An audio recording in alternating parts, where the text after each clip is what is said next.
Hi there! I'm HR Leah G and welcome to my channel. For today's video, magta-transfer ako ng pera from GCash to Maya account. By the end of this video, malalaman natin yung step-by-step guide kung paano ito gagawin at kung magkano ba ang charge pag nag-transfer ng pera from GCash to Maya account. Kung bago ka pa lang sa aking channel and interested ka sa ganitong klaseng video, don't forget to like, subscribe, and hit the notification bell para updated ka sa aking latest video.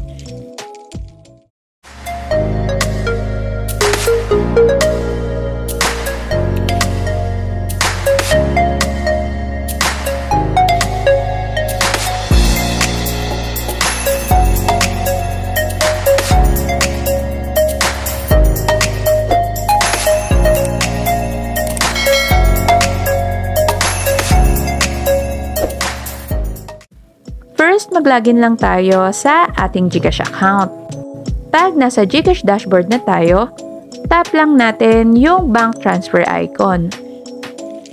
Then, sa bank transfer page, makikita natin dito yung partner banks ng GCash na maaari nating pagsenda ng pera. Pwede po tayong mag-bank transfer by scanning or uploading ng QR code. And pwede din naman na i-input natin manually yung details ng account na pagsasenda natin.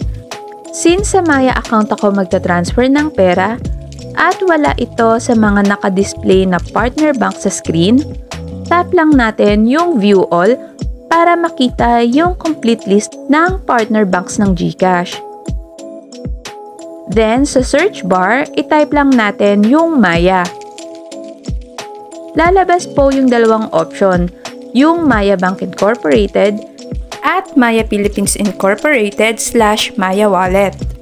Ang pipiliin po natin dito ay yung mayroong /Maya Wallet.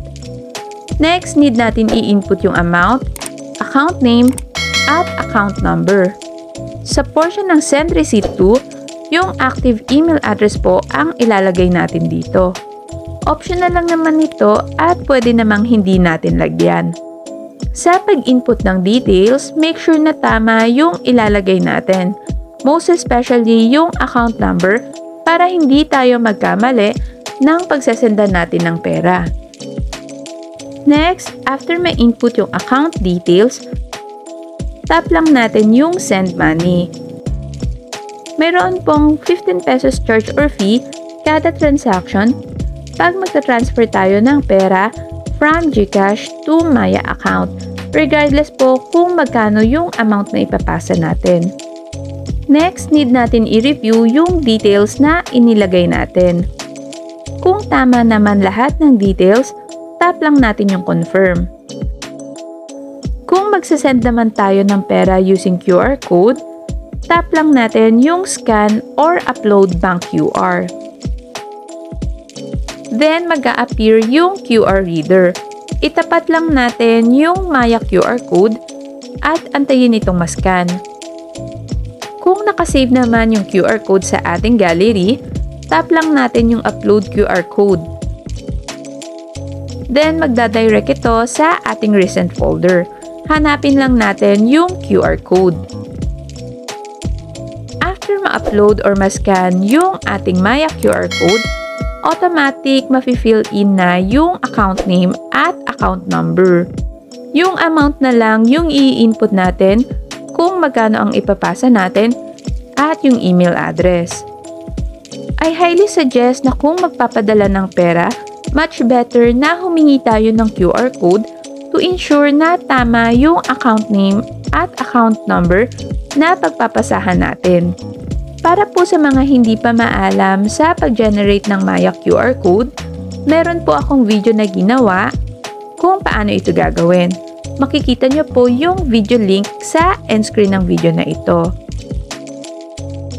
After ma-check yung mga na-input natin na details, tap lang natin yung Confirm.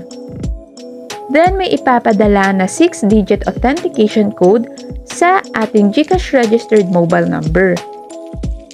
I-input lang natin ito at itapang submit. After matap yung submit, lalabas po yung receipt. Naka-indicate dito na bank transfer is being processed. Nakalagay din dito na makaka-receive tayo ng update via text.